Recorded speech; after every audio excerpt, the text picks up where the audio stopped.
이제 17번째가 되겠습니다. 17번째는 우선 이제 우리가 고구리하고 고구려라고 배웠죠. 고구려하고 고구리라고 하는 말하고 그 차이점은 뭐냐면 원래는 고구리입니다. 고구리, 고리. 근데 사람들이 고구려라고 해요. 려라고 하는 말은 언제 생기냐면 일제시대인 거예요. 조선왕조 때도 려라고 안 했어요. 그 리라고 했죠. 그러니까 옥편을 찾아보시면 려자가 나라 이름으로 할 때는 리로 하라. 분명히 리로 했었거든요. 그리고 형용사 강산이 아름답다, 수려하다 할 때 려, 그때는 화려할 려 할 때는 려라 하라. 그래서 형용사로 쓸 때는 려로 쓰고 나라 이름으로 할 때는 반드시 리로 하라 그랬어요. 그래서 고구리 해야 맞습니다. 고구려라고 하는 말은 틀린 말입니다. 앞으로 고쳐져야 되겠죠. 근데 이 고구려하고 이제 그 소위 가야하고 나라가 이제 먼저 생기는 거죠. 근데 고구리는 여러분이 아시다시피 좀 그래요. 그 고주머니가 그 나라를 세웠다 그러잖아요. 근데 고주머니가 나라를 세웠다 하는 것은 그건 조금 잘못된 거예요. 고구려 고주머니 중심으로 만들어진 거예요. 근데 사실은 고구려는 해모수가 만든 것이 고구려입니다. 그걸 북부여라고 하잖아요. 근데 해모수가 만든 나라가 고구려예요. 그 고구리가 1대, 2대, 3대 쭉 내려오는데 6대까지가 이제 고무서 왕까지 오고 그 다음에 이제 7대 왕이 고주몽이에요. 7대가. 근데 그걸 잘라가지고 고주몽이를 초대 왕으로 만들었어요. 근데 그것은 이제 좀 문제가 있는데 그건 이제 학자들이 더 검토를 해봐야 되겠죠. 근데 사실은 그 고구리라고 하는 말이 소위 북부여하고 같은 말이에요. 그래서 북부여 때부터 고구려를 만들어진 걸로 우리가 계산을 해야 맞습니다. 그건 왜 그러냐?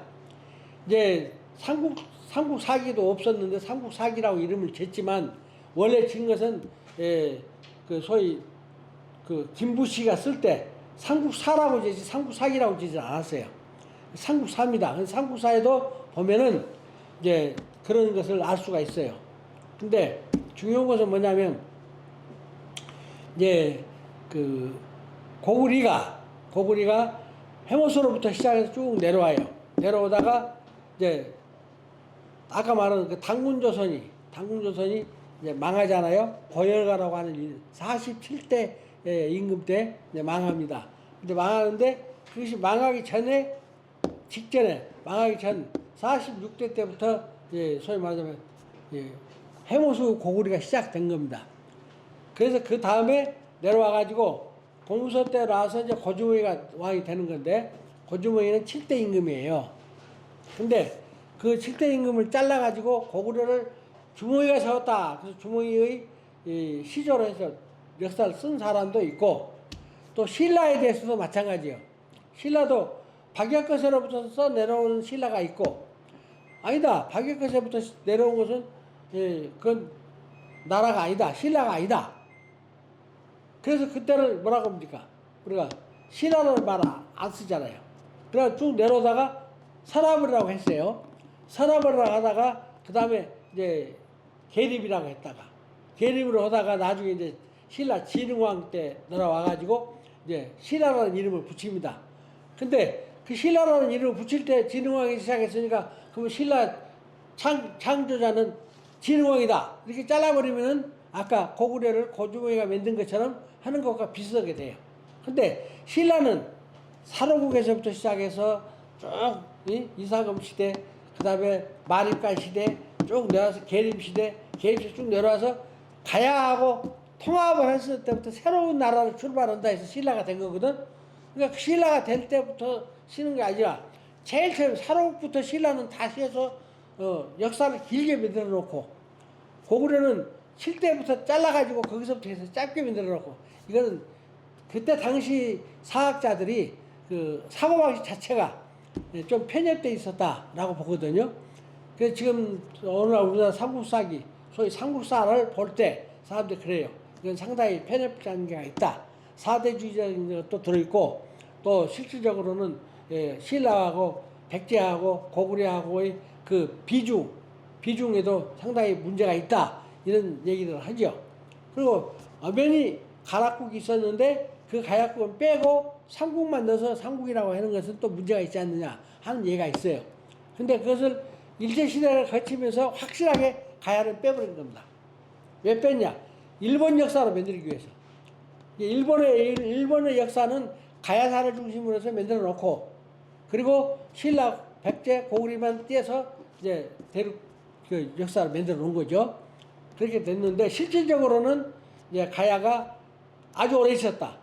김순왕이 나오기 전, 그것도 김순왕부터는 가락국이라 했는데, 사실은 그 이전부터 있었어요. 9개의 가야국이 있어서. 이제 구야, 9개의 가락국을 하나로 합쳐서 다시 재편성해가지고 육가야를 만든 거거든. 그러니까 육가야를 만들 때부터 가야라고 했다면은 그게 가락국인데 그 전에부터 있었다. 그러니까 우리가 지금 고고학적으로 보면 문제가 있는 것이 가야 고분을 팠는데 유물이 나오는데 AD 42년 김소랑이 왕을 때부터 나와야 그 요새 말로 가야 유물이 되지 않았어요? 근데 실질적으로는 BC 200년 때까지 가야 유물이 나오거든. 그래서 BC 200년 때부터 구가야 시대부터 신가야, 소위 말하자면 김소로왕부터 시작한 것, 그런 걸 포함하면 700년사다. 그래서 가락국 700년사로 보는 학자들이 상당히 많습니다. 전문가들은. 이제 가야 700년사로 온 사람 있고, 가야 400년사로 온 사람 있고, 예? 신라도 뭐 신라 일본 사람들은 그러잖아요. 신라 법흥왕 이제는 나라가 아니다. 그럼 부족 국가다. 이렇게 말하잖아요. 그러니까 이제 일본에서 말하는 것은 신라가 이제 600년밖에 안 되고, 예? 신라 역사가 600년밖에 안 되고, 우리가 말하는 신라는 이제 1000년 가깝게 되고 이런 식이거든요. 그러니까 그 견해에 따라 다 차이는 있지만은 너무 무질서하게 이제 난도질을 했다. 그렇게 생각하면 돼요. 그래서 이제 그 강역을 지금 말하는데 신라가 경상남도와 경상북도 사이에 있었다. 그렇게 말하잖아요. 절대 거짓말입니다. 지금 경주에서 파고 신라 지역에서 나온 고분을 다 파보면 신라 유물이 거의 없어요. 신라 유물이 나온 것은 뭐냐? 6세기 것부터 나옵니다. 6세기 이전에는 신라가 아니었다는 얘기잖아요. 그걸 알아야 돼요. 그래서 어디가 있었느냐? 신라가 오늘날 중국에 가 있었어요. 중국 절강성으로부터서 쭉 내려가면서 이제 해남까지 있었고, 그 다음에 또 나중에 있는 것은 압록강 있는 쪽에, 소위 말해서 우리가 북간도라고 하잖아요. 서간도, 동간도, 북간도, 그 사이에가 다 신라 땅이었어요. 그리고 또 아주 전에 아까 말씀드린 배달계례 시대에도 신라가 있었어요. 그때 있는 건 신라는 만주에가 있었습니다. 신라라는 말은 수시로 있었어요. 왜 수시로 있냐? 나라가 구태의연하게 나가다가 새롭게 다시 재출발할 때는 새로운 시작을 넣어서 새 마음으로 손 나간다 해서 새 나라가 생긴 거예요. 이 새 나라라는 뜻의 신라는 역사적으로 중간중간 나온다 하는 얘기예요. 그래서 오늘 우리가 말하고 있는 박예거세의 신라하고 그 전 신라하고 물론 또 구별해야겠죠. 조선도 옛날에 있는 조선하고 오늘날 이성계가 한 조선하고 구별하기 위해서 고조선이라고 했잖아요. 그러나 그때 당시 조선을 우리가 나라 이름을 고조선으로 하자. 훗날 후배들이 또 조선 만들 테니까 우리는 고조선 하자 그러지는 않을 거 아닙니까? 그러니까 그때 만들 때는 다 조선으로만 했어. 근데 이제 전에 것이니까 고조선, 나중에 것이니까 이제 후조선 이렇게 말하는 거고, 이제 신라도 마찬가지예요. 전 신라가 있고 중간 신라가 있어요. 그러니까 나라 이름은 수시로 같이 할 수 있다. 지금 우리가 코리아라고 하잖아요. 그 코리아 자체도 고려예요. 고려는 고리입니다. 고리. 그러니까 고리라고 지금도 똑같은 이름을 쓰고 있잖아요. 세계적으로 코리아. 그렇기 때문에 우리는 그 나라 이름에 구애할 필요는 없지만 원래도 이제 고구려도 고리로 나와요. 왜냐? 고구려도 광개토대왕 이전에는 고구리라고 했어요. 고구원왕까지는 고구리. 그 다음부터서는 고구리라고 안 하고 그냥 고리라고 했어요. 그래서 결국 연개소문도 고리 사람이지 고구려 사람이라고 볼 수 없어요. 단지 고구려 역사를 그때까지 보는 거죠. 그러니까 우리가 이 견해 차이를 어떻게 갖느냐에 따라서 구별을 할 필요가 있다 하는 것을 말씀드리는 거예요.